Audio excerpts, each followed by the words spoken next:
Malaman nga ni Doc Tanyag ang ginawa ni Moira na pagbibintangan ng kanyang anak na si Annalyn ay muli na naman silang nagkasagutan at isinumbat ni Moira na hindi niya kaya masikmura na pakalat-kalat sa kanyang ospital ang anak ni Robert sa pagkakasala.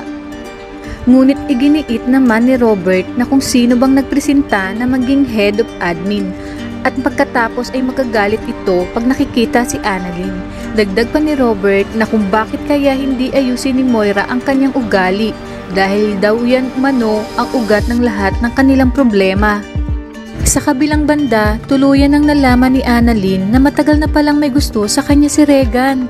Matapos sabihin ni Regan na nagawa niya lamang natapunan ng basag na itlog ang sasakyan ni Moira. Dahil masarap lang umano sa pakiramdam na kahit sa ganoong paraan ay maipagtatanggol niya ang mahal niya. Nang malaman nga ni Annalyn ito ay tila maguguluhan na siya, lalo pat unti-unti na rin siyang nahuhulog kay Doc Luke.